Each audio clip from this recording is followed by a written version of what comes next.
Forum OSIS Jawa Barat ini merupakan forum OSIS Jawa Barat yang untuk menaungi siswa-siswi tidak hanya di Kabupaten Garut, melainkan di seluruh Jawa Barat gitu. Terdapat 27 kabupaten kota dari mulai wilayah 1 dan wilayah 13. Nah, Forum OSIS Jawa Barat ini bertujuan untuk bersilaturahmi, menggabungkan forum-forum pelajar untuk membentuk karakter dengan tujuan visi yang strong, strategik, responsibility, nasionalis, dan genuine gitu. Untuk memajukan Indonesia generasi emas 2045.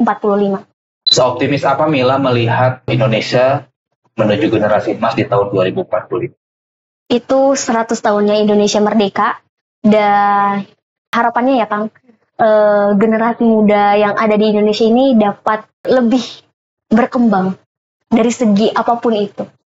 Lebih cerdas, dan lain-lainnya gitu.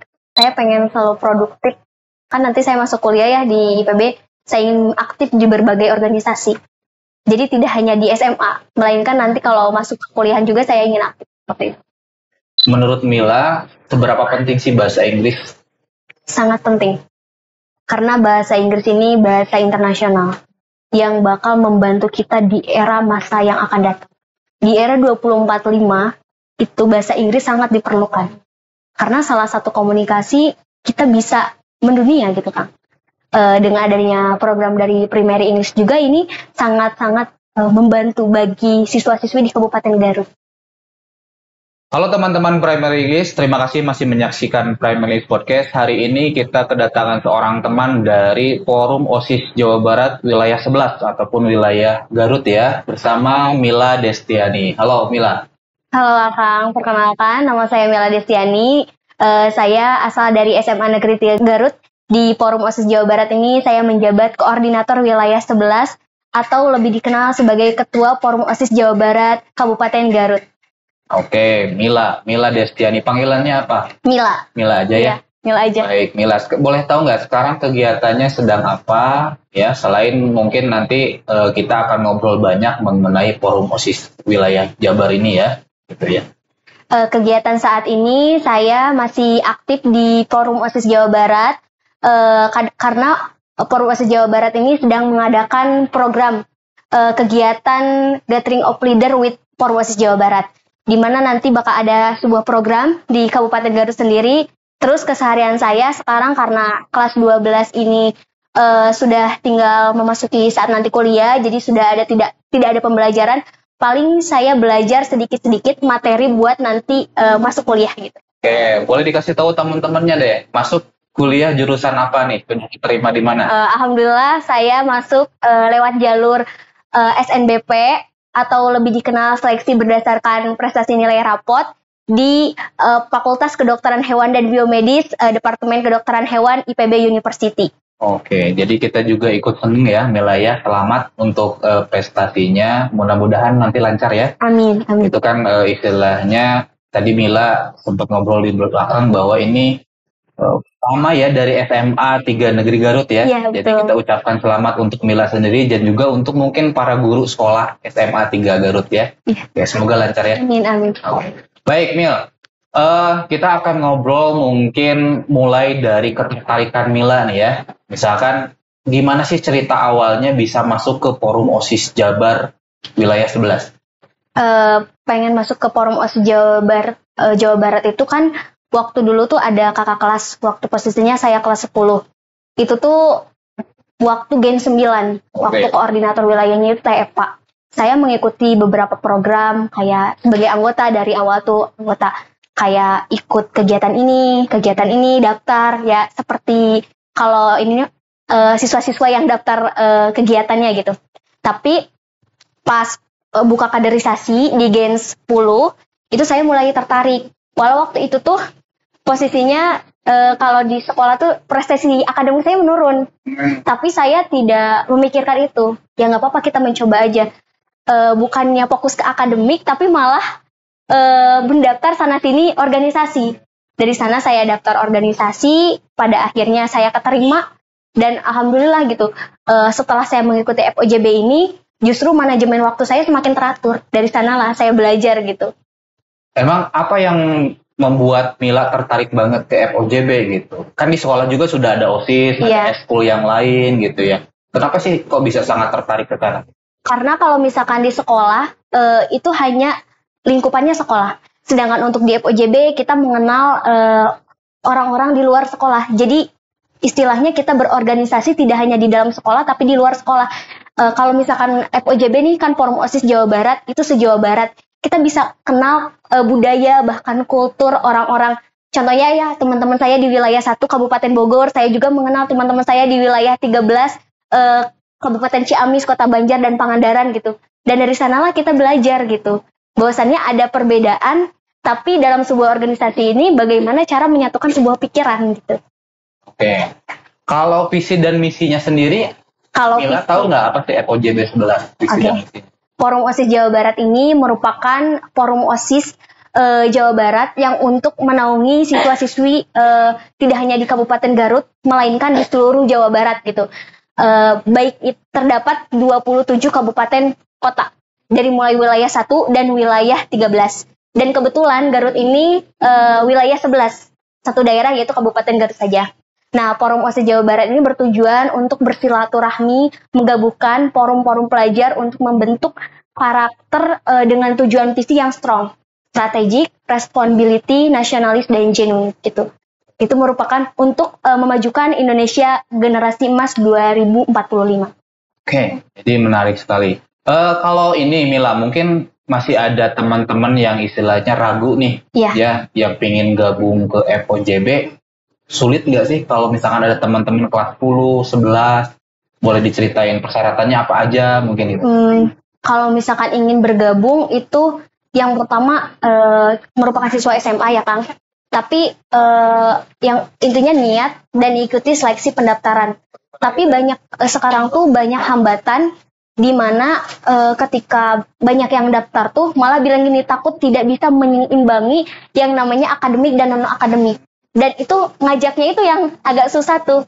Kayak sekarang nih buka program kaderisasi, kayak proksi, buka pendaftaran. Itu tuh agak susah karena banyak orang yang bilang, ngapain lah ikut organisasi, ngapain ikut sana-sini, aktif sana-sini.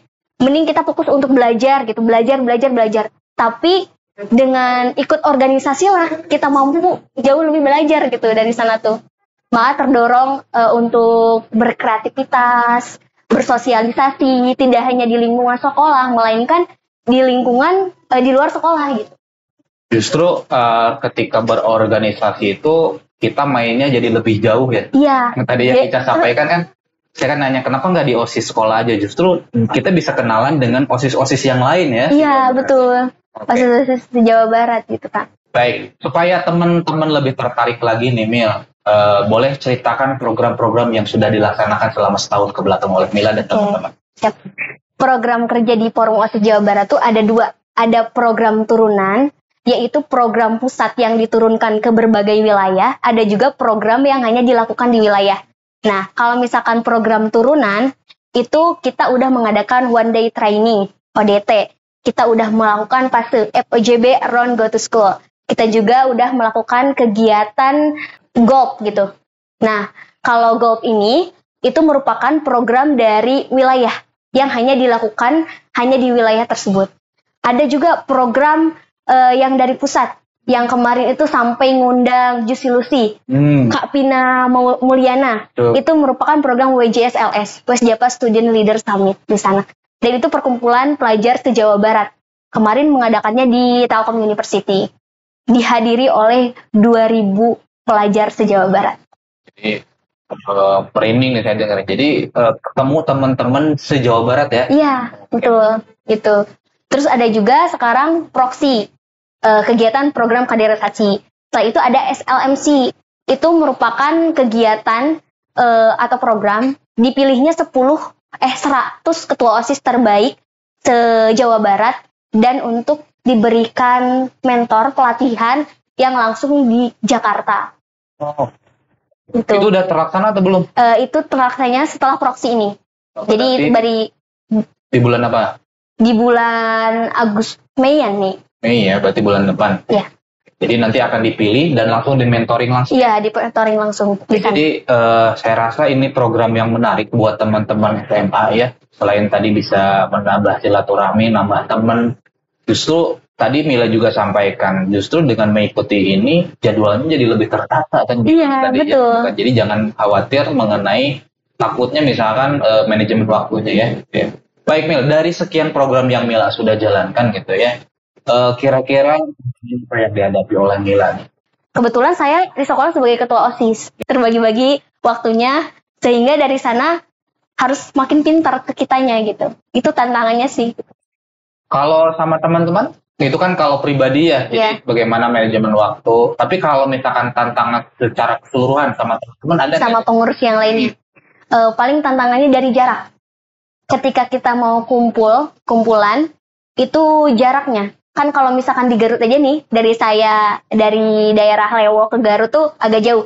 Apalagi yang dari Pamengpeuk misalkan. Selatan ya? Iya, selatan. Ke Garut itu agak jauh juga sama gitu. Jadi itu pasti kalau kita kumpulan itu kita rapat juga lewat Zoom dulu. Dan kalau misalkan benar-benar banyak sekali yang mau dirapatkan, baru kita rapat secara offline-nya gitu. Nah, dari sekian program gitu ya yang tadi sudah dijalankan gitu ya, ada pelajaran nggak atau misalkan yang paling berharga nih ya? Tadi kan Mila udah sampaikan bahwa sebentar lagi ada golf. Golf ini mungkin tadi akhir ya dari angkatan Mila. Ada nggak misalkan yang sangat Mila ingat dari sekian program setahun kebelakang? Yang paling menarik misalkan? Yang paling menarik ini ODT sih Kang. Apa tuh? Mungkin ada yang nggak tahu apa itu ODT. ODT tuh One Day Training, itu merupakan program dari pusat Learning Center. Kebetulan FOJB ini memiliki 4 manajemen. Kalau di sekolah tuh sekbi dia teman-teman. Kalau di FOJB manajemen. Ada Learning Center, ada OSIS Care, OSIS Store, dan juga ada media pelajar. Nah, ODT ini merupakan program dari Learning Center pusat dan diturunkan ke berbagai wilayah. Dari wilayah 1 dan 13 gitu, sampai 13. Kegiatannya ini merupakan kegiatan seminar mental health, tapi pematerinya itu kita langsung mengundang Kang Mukti. Ya, beliau juga seorang kayak psikologi gitu ya. Jadi ketika kegiatan ini, dan itu kegiatannya pecah. Itu kemarin di mana acaranya? Di Pendopo. Pendopo ya. Oke, dihadiri oleh berapa peserta? 500 lebih peserta. Target dari pusat itu kemarin 300 peserta, tapi Garut alhamdulillah karena sumber daya manusianya bagus, itu jebol 500 peserta lebih. Ya. Jadi ya alhamdulillah ya, kita istilahnya primary sudah bekerja sama beberapa kali dengan FOJB wilayah sebelah. Nah mungkin ada teman-teman yang di luar Garut mungkin lagi menyaksikan bahwa Garut ini cangkupannya luas ya. Iya, luas. Jadi luas banget gitu. Makanya ada istilahnya kita mau bagi kabupaten gitu. Jadi ada yang dari selatan yang tadi disampaikan gitu ya. Tapi dengan istilahnya tidak menjadi halangan ya untuk kesuksesan acara. Buktinya tadi ya FOJB wilayah 11 sudah melakukan beberapa kegiatan dan selalu melebihi dari targetnya. Iya, targetnya. Yang itu 500. Kemudian yang acara sebelumnya nyampe berapa peserta? Yang lainnya? Kalau Golf ini, kebetulan Kang Golf ini tuh kita ngadain secara online terlebih dahulu. Sebulannya itu ada 2 kali. Sebulannya 2 kali. Itu kita dari Januari sampai sekarang April berarti ya. Nah, untuk acara puncaknya atau penutupannya itu di bulan Mei. Si peserta tuh dikasih mentor setiap minggunya, 2 minggu. Itu materinya beda-beda. Dan pematerinya itu kita datangkan dari orang-orang hebat. Orang-orang hebat. Kalau peserta yang lainnya, ada kegiatan fase. Kegiatan fase ini merupakan kegiatan sama program turunan, tapi dari manajemen OSIS Care. Oke.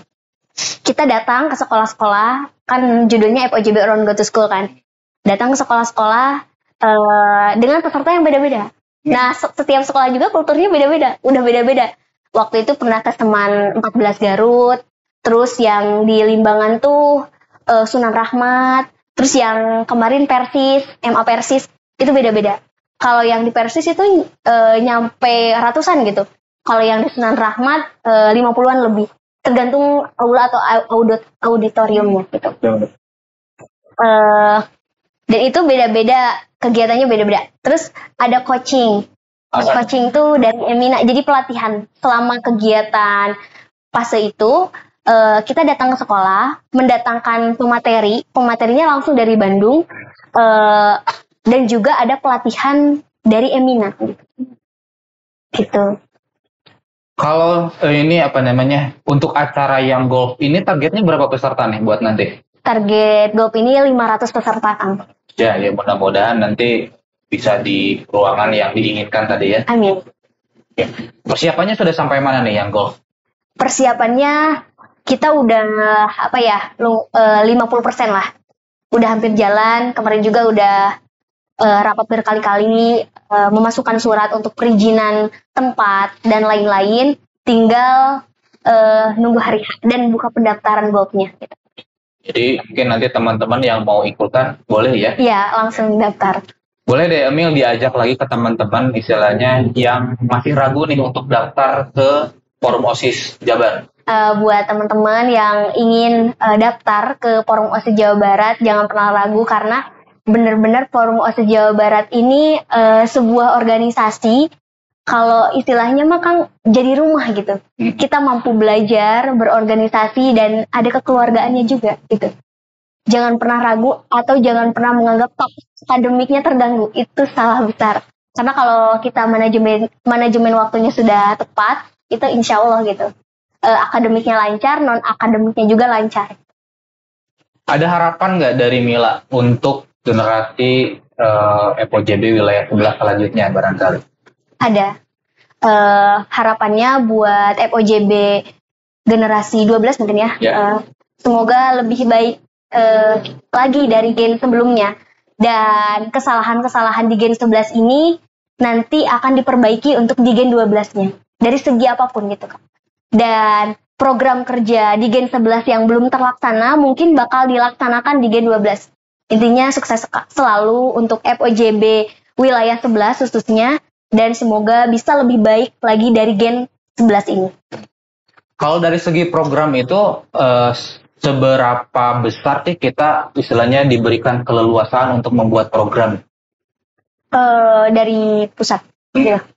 Itu kalau programnya turunan, itu programnya udah dirancang sama pusat. Kita di wilayah hanya menjalankan. Cuman kalau keleluasannya pasti udah ada aturannya Kang. Enggak 100%. Tapi kalau misalkan programnya program wilayah, seperti contohnya golf, itu keleluasannya 100%. Oh boleh ya. Karena gimana kita gitu, tergantung kita. Kalau Mila yang di wilayah 11 sudah melakukan berapa program untuk khusus yang wilayah? Kalau wilayah 11 itu baru golf. Golf ya? Ya, karena kalau ODT, fase, itu program dari pusat. Tapi kita kerjakan di wilayah. Tapi itu programnya dari turunan ya? Iya, turunan. Jadi maksud saya tuh mungkin nanti di di Gen 12 gitu ya, bisa istilahnya lebih banyak lagi program yang wilayah. Iya, gitu betul. Ya. Dan istilahnya jadi semakin silaturahmi Garutnya ya lebih banyak lagi nanti gitu ya. Baik, sukses ya untuk Mila ya. Baik Mil, saya ingin lanjut, kita akan ngobrol lagi mungkin selanjutnya mungkin mengenai ke belakang dulu ya. Sebenarnya kan tadi disampaikan di awal bahwa Mila ini masuk ke kedokteran ya. Iya. Emang cita-cita Mila kecil dulu emang pengen jadi apa? Pengen jadi dokter. Emang jadi dokter ya? Iya. Oke. Kenapa dokter yang dipilih? Karena saya pengen jadi relawan gitu, mengabdikan diri saya untuk membantu orang lain. Sempat-sempat saya saya pernah mikir gini Kang, kenapa orang-orang cita-citanya tuh berubah-berubah, sedangkan saya nggak berubah-berubah gitu. Itu dari umur berapa tahu? Saya pengen jadi dokter. Itu dari TK, PAUD, waktu saya PAUD itu. Kenapa? Ada guru yang menceritakan saya pengen jadi dokter atau gitu? Enggak ada. Saya itu pengen aja ke sana gitu. Sempat ada temennya ibu saya, dia bilang bahwasannya seorang psikolog gitu, dia bilang kamu cita-citanya jadi dokter ya gitu. Terus saya juga mengiyakan karena benar itu sesuai dengan apa yang beliau katakan gitu. Dan saya itu bercita-cita dulunya ingin sekali masuk kedokteran UNAIR, Universitas Airlangga Surabaya. Hingga waktu kemarin di tahun 2024 saya mengikuti program Golden Ticket Universitas Airlangga, Airlangga Education Expo namanya gitu. Oke. Dan saya tidak lulus. Saya masuk ke kandidat nominator, tapi saya bukan award atau pemenangnya gitu. Dari sana untuk daftar SNBP karena menunjang sekolah saya itu banyak kakak kelas yang ke IPB. Dari sana saya daftarlah ke IPB di jalur SNBP. Niatnya saya kalau misalkan gak lolos SNBP ini, saya kan udah pasrah gitu ya Kang. Gak terlalu berharap gitu. Kalau misalkan saya nggak lolos SNBP, saya akan nyoba jalur SNBT, UTBK. Malah saya sudah belajar UTBK itu dari kelas 11. Di kelas 11. Itu buat belajar UTBK. Karena saya pengen ngejar kedokteran UNAIR. Dan pada saat itu, saya daftar ke IPB, saya malah banting setir di kedokteran hewan dan biomedis. Kebetulan itu kedokteran hewan terbaik se-Indonesia, kalau IPB University itu. Saya daftar ke sana, saya juga lumayan ragu gitu, ini keterima nggak ya. Nah, pas pengumuman, alhamdulillah rezekinya di tanggal 26 Maret kemarin, saya dinyatakan lolos di Fakultas Kedokteran Hewan dan Biomedis IPB gitu. Dan saya mau tidak mau, saya mengikhlaskan, jadi tidak mengejar UNAIR lagi gitu Kang. Apa yang membuat istilahnya, ya udah deh saya kesini aja gitu. Padahal kan itu cita-cita dari udah masuk seleksi yang tadi ya, yang minta golden ticket. Iya, saya datang kok. Ya udah kayak ambil aja IPB karena yang pertama SNBP ya Kak. SNBP tuh kalau nggak diambil itu sekolah di blacklist. Oh gitu ya? Iya. Okay. Jadi bisa-bisa di kelas saya selama 5 tahun nggak ada yang masuk IPB. Betul. Dengan apa yang saya lakukan. Terus yang kedua, saya nggak bisa daftar UTBK Kang. Kenapa? Udah kalau keterima saya nggak bisa daftar UTBK, saya nggak bisa daftar mandiri di tahun sekarang. Mila ini anak keberapa? Anak keempat. Dari? 4 saudara. Bungsu ya? Iya, bungsu. Oke, kalau dari keluarga sendiri ada yang profesinya dokter? Enggak. Nggak ada ya? Nggak ada. Ya mudah-mudahan ini menjadi pertama ya dari keluarga ya yang ngambil. Kalau kakak-kakak yang lain ngambil jurusan apa? Kebetulan lulusan SMA. Karena tidak ingin melanjutkan waktu dulu. Oke, gitu. Apa. Jadi ini juga istilahnya jadi pertama bagi keluarga Mila ya. Yang mudah-mudahan kita ikut senang juga, Mil. Istilah saya lah pribadi ikut senang. Istilahnya sama-sama orang Garut istilahnya. Apalagi ini ngambil jurusan yang salah satu yang dikatakan mahal dan sulit kan? Ya, sulit. Ya kan? Gitu ya. Oke. Sejauh mana nih persiapan untuk, ya kan ini udah masuk ya? Sejauh mana persiapan Mila untuk mempersiapkan ke jurusan kedokteran ini? Gimana nih? Sebetulnya Kang, karena saya pengen produktif, saya nggak ikut UTBK ya. Tapi saya juga belajar UTBK sampai saat ini gitu. Saya juga mengulang kembali materi-materi dari kelas 10. Baik fisika, kimia, maupun biologi buat nanti mempersiapkan masuk ke kuliah nanti. Karena sebelum masuk ke jurusan fakultas, ke departemen, itu kita belajar dulu mengulang materi dari SMA gitu. Oh, materi dasar ya. Kalau ketika udah keterima itu ada beasiswa lainnya lagi nggak? Ada. Oh, apa aja tuh? Saya kebetulan lolos di KIPK kuliah. Tapi masih banyak, tidak hanya KIPK kuliah, masih banyak beasiswa lainnya. Ya kalau yang Mila sekarang dapat apa aja? Setelah ini sekarang pertama udah masuk tuh. Iya. Asrama harus bayar atau enggak? Bayar. Bayar, asrama bayar. Bayar. Ya? Kemudian ada lagi beasiswanya? Kalau beasiswanya itu saya UKT 0 rupiah. Gimana caranya bisa dapat UKT 0 rupiah? Karena daftar KIPK kuliah. Oh itu ya? Oke. Itu berarti selama 4 semesternya gratis? Gimana? Selama 8 semester. Oh sorry, 4 tahun maksudnya? Iya 4 tahun, 4 semester. Oke, terus untuk bangunan bayar nggak?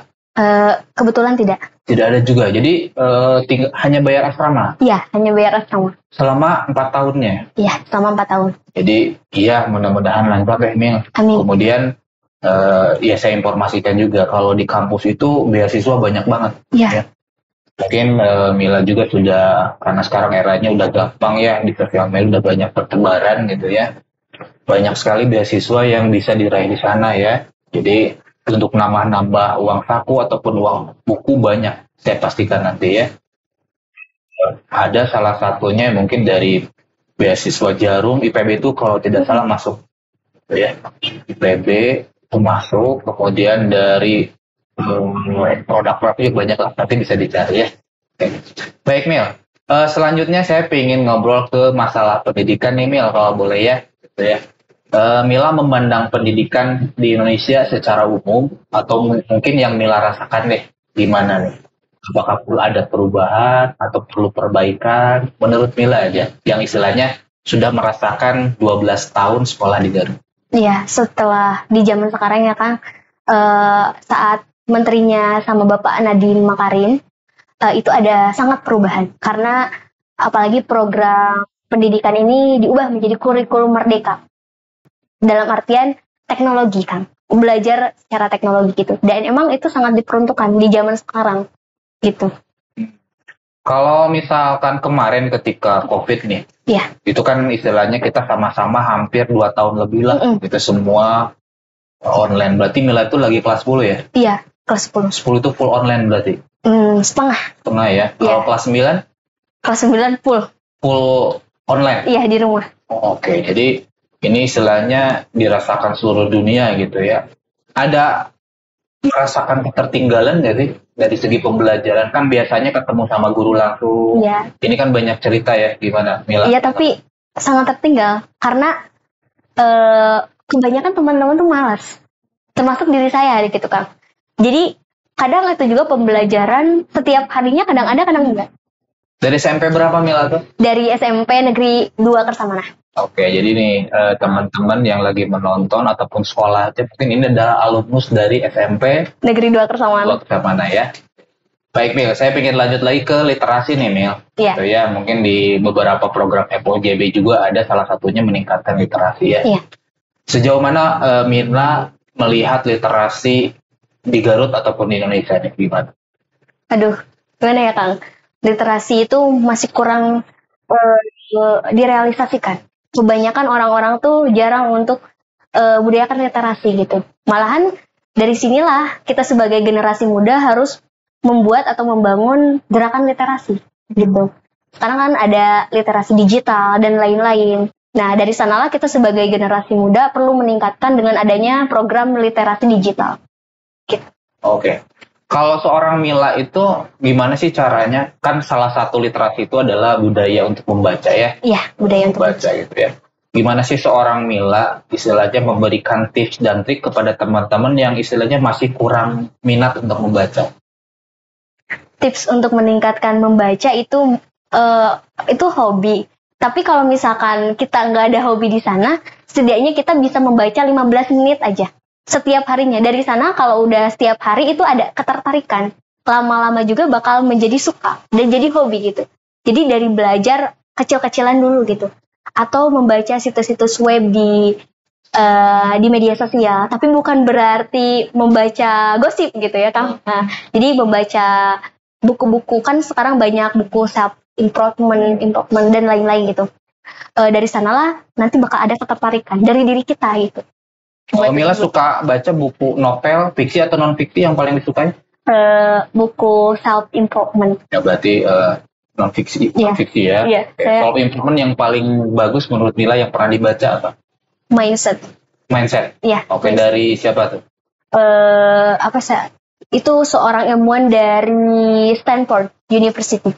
Saya lupa lagi namanya. Terjemahan berarti ya? Iya, terjemahan. Saya bacanya terjemahannya. Baik. Oke, Mila, saya lanjut ingin menanyakan mengenai wacana nih. Tadi Mila di awal sudah sempatkan bahwa kita akan mengalami generasi emas di tahun 2045 ya. Mungkin Mila juga sering dengar. Seoptimis apa Mila melihat Indonesia menuju generasi emas di tahun 2045? Itu 100 tahunnya Indonesia merdeka, dan harapannya ya Kang, generasi muda yang ada di Indonesia ini dapat lebih berkembang dari segi apapun itu, lebih cerdas. Menarik ya. Jadi kalau selanjutnya nih mengenai harapan ataupun nextnya apa nih buat seorang Mila? Harapan diri saya, harapannya saya pengen selalu produktif. Kan nanti saya masuk kuliah ya di IPB, saya ingin aktif di berbagai organisasi. Jadi tidak hanya di SMA, melainkan nanti kalau masuk ke kuliahan juga saya ingin aktif seperti itu. Jadi selain menyelesaikan kuliahnya ya, mudah-mudahan selesai tepat waktu Ya, amin. ya. Amin. Dan juga ingin istilahnya mengeksplor beberapa Kemampuan saya, gitu. karena saya rasa pasti akan berbeda nih. Untuk apalagi di Bogor kan ya, istilahnya kota yang agak berbeda dengan Garut mungkin ya. Baik Mil, ini mungkin pertanyaan mengenai ke bahasa Inggrisan ya, karena kita primary English. Eh, Menurut Mila, seberapa penting sih bahasa Inggris? Sangat penting. Karena bahasa Inggris ini bahasa internasional yang bakal membantu kita di era masa yang akan datang. Di era 2045, itu bahasa Inggris sangat diperlukan. Karena salah satu komunikasi kita bisa mendunia gitu Kang. Dengan adanya program dari Primary English juga ini sangat-sangat membantu bagi siswa-siswi di Kabupaten Garut. Ini pertanyaan terakhir mungkin Mil, ada harapan nggak atau istilahnya pesan buat teman-teman sekaligus mungkin closing statement dari Mila?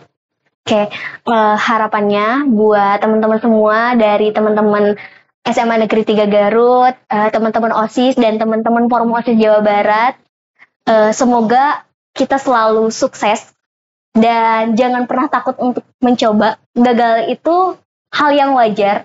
Sebetulnya kita belum gagal kalau kita belum menyerah gitu. Itu kata Kak Esther. Dan harapannya semoga kita bisa sukses dimanapun dan kapanpun juga gitu Pak. Amin ya Mila. Amin ya. Oke. Dan semoga untuk OSIS SMA Negeri 3 Garut dan Forum OSIS Jawa Barat bisa lebih sukses lagi dari generasi sebelumnya. Oke. Makasih ya Mil ya untuk hari ini.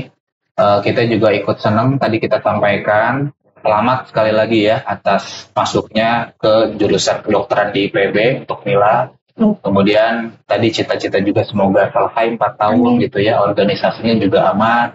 Kemudian nanti acara yang golf juga lancar ya. Amin. Di bulan Mei bulan depan ya. Makasih ya Mila. Ya, sama-sama. Baik teman-teman, itulah Mila Destiani dari Forum OSIS Jabar Wilayah 11. Terima kasih.